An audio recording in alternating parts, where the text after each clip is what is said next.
dalam pembelajarannya. Di sini murid mengenal data sederhana dari lingkungan sekitar. Murid mampu mengumpulkan, mencatat dan menyajikan data secara sederhana. Murid menumbuhkan rasa ingin tahu, berpikir kritis dan kerjasama melalui kegiatan bermain data. Konsep utama bermain bersama data. Apa itu data? Data adalah informasi yang kita peroleh dari pengamatan atau kegiatan sehari-hari. Contoh data di kelas 2. Jenis buah kesukaan, misalkan dari kelas 2 itu siapa aja yang misalkan menyenangi kesukaan buah-buahan, misalkan dari buah ya kita tanyakan, misalkan di sini ada berita sukanya buah apa? Aku mangga, Bu. Mangga, yang suka mangga berapa orang di kelas 2 gitu kan ya. Terus warna favorit ada merah, hitam, kuning dan lain sebagainya. Yang menyukai warna kuning ada berapa? Jadi itu namanya mengumpulkan data. Ya. Alat tulis yang sering digunakan, jumlah siswa yang hadir. Lanjut. Gembira tetap memakai jari dan eksplorasi atau mengamati dan bertanya. Muat konten, memahami data sederhana, buat aktivitas survei dan diagram. Ikuti pemikiran murid, mendengar dan menghargai, layakan dan akhiri apresiasi dan refleksi. Nah, alur gembira sama, masih memakai alur gembira, gali dan eksplorasi. Nah, murid diajak mengamati lingkungan sekitar. Guru mengajukan pertanyaan pemantik. Buah apa yang paling kalian sukai?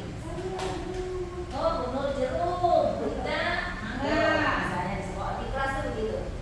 Terus warna tas apa yang paling banyak di kelas? Misalkan oranye. Ya, oranye umum bisa laki-laki dan perempuan ya. Yang biru bisa umum, hijau juga umum. Tapi rata-rata kalau perempuan itu kebanyakan warna pink, ya kan. Terus murid menyadari bahwa data berasal dari kehidupan nyata mereka. Jadi data itu kan awalnya berpikir data itu apa sih, ternyata di kehidupan mereka juga terlibat ada bermain dengan data. Tujuan mengajak murid sadar bahwa data berasal dari kehidupan sehari-hari. Jadi dalam kegiatan guru mengajak murid melihat sekitar kelas. Guru bertanya, coba perhatikan siapa yang membawa botol minum hari ini? Nur, Bu.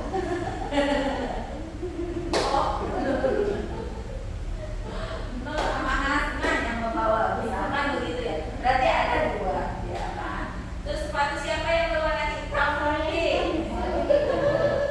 Hitam putih, Bu Hasman. Oh, hitam. Ya, jadi yang berwarna hitam ada berapa di sini?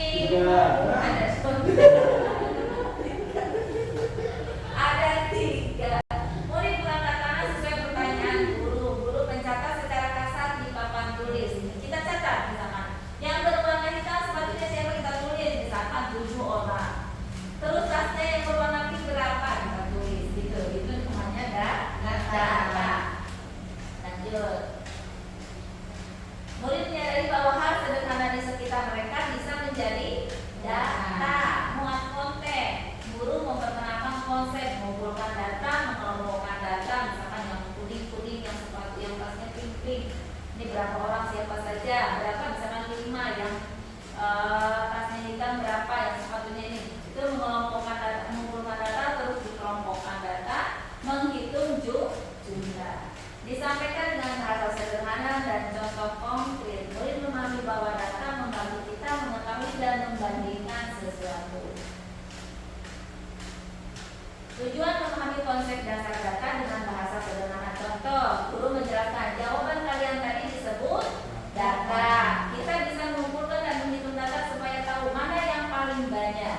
Nah, di sini yang memakai sepatu hitam yang paling banyak ternyata ada 3. Nah, seperti itu ya Bapak Ibu. Iya. Kita bisa mengumpulkan data dan menghitung data supaya tahu mana yang paling banyak. Guru menunjukkan contoh karya sederhana. Warna sepatu, misalkan yang hitam ada 10, yang putih ada 8. Guru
Tadi udah biasa makan buah, jadi dia suka semua.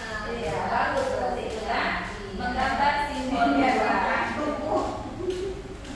Terus murid bersama guru membuat diagram gambar papan. Murid menghitung jumlah setiap gambar. Menyenangkan karena ada gerak, pilihan, warna dan kerja bersama.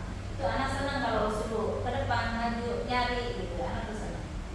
Untuk di fase ini enggak. Kalau untuk fase di atas ya, apa misalkan untuk fase B atau C mungkin sudah berbeda. Ini untuk fase A, kelas 1 dan 2. Ikuti pemikiran murid. Guru memberi ruang murid untuk menjelaskan hasil temuannya, mengungkapkan pendapatnya, menjawab pertanyaan dengan caranya sendiri.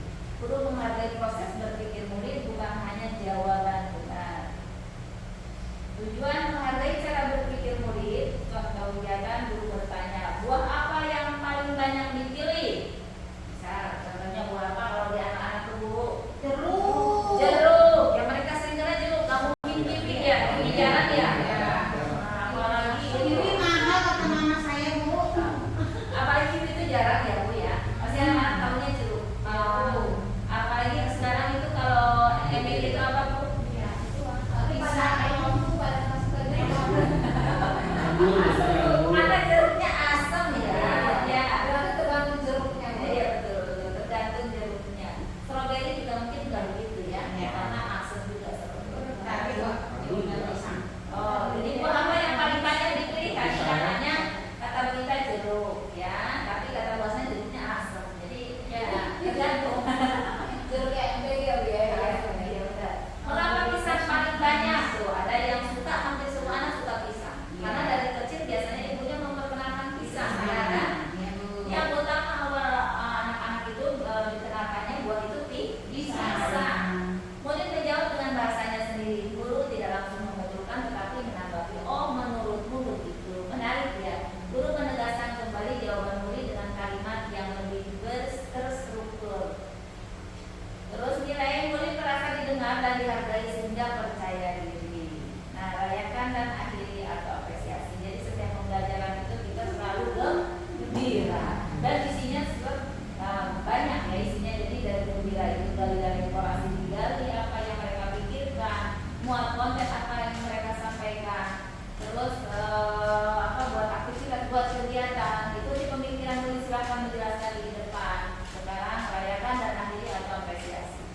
Guru memberi apresiasi tepuk semangat ya, kayak kita tadi menjawab misalkan Bu Nur, Bu Hasna. Kita beri tepuk tangan untuk Bu Hasna dan Bu Ita dan Bu Nur. Apa-apanya kan diam semua.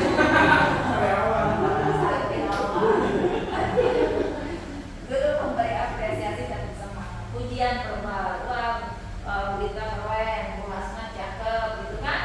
Begitu kan di kelas. Kasih tepuk wow keren gitu kan. Anak-anak paling suka kita kasih tepuk semangat atau semangat pagi. Kalau pagi-pagi pasti Bapak Ibu ngasih semangat pagi gitu kan ya. Terus pajangan hasil kerja murid. Apa yang mereka buat kita pajangkan di depan. Mereka senang. Refleksi sederhana. Apa yang kamu pelajari hari ini? Nah, tentang apa tadi Bapak Ibu?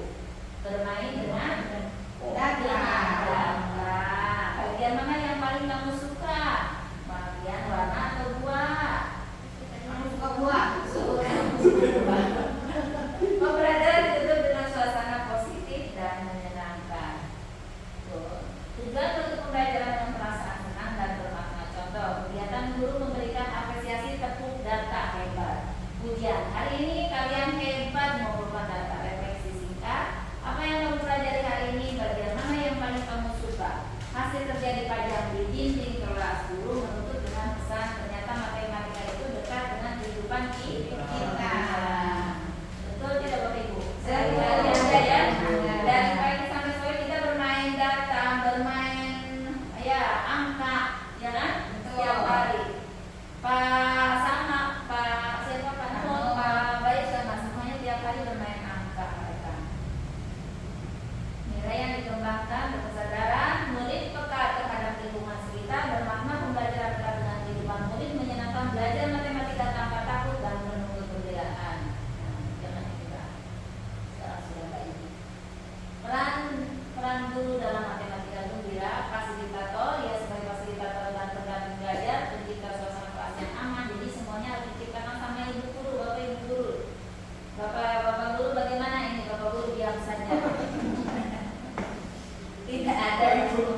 belajar.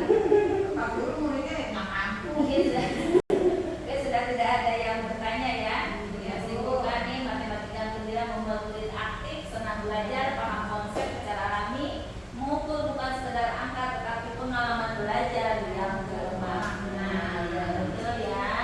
Semuanya kalau bermakna itu diingat, tapi kalau misalkan hanya kita menjelaskan di papan tulis, terus pulang kita lupa di rumah, apalagi sudah main game anak-anak pasti lupa. Tapi kalau kita anak-anak terjun langsung melihat bendanya itu pasti mereka ingat. Tadi aku di sekolah begini, tadi aku di sekolah begini. Itu ya kalau anak di kelas 1 dan 2. Kecuali kita mengajar di kelas SMK atau mahasiswa itu sudah beda lagi. Kalau anak-anak di kelas mungkin pembelajarannya matematikanya yang seperti ini, yang menggembirakan, yang langsung terjun ke dunia nyata. Saya pun sama, kalau misalkan matematika bertanya anak-anak perkalian pun sama, kalau memang tidak dengan hal yang konkret, anak-anak masih bingung. Terutama pembagian ya.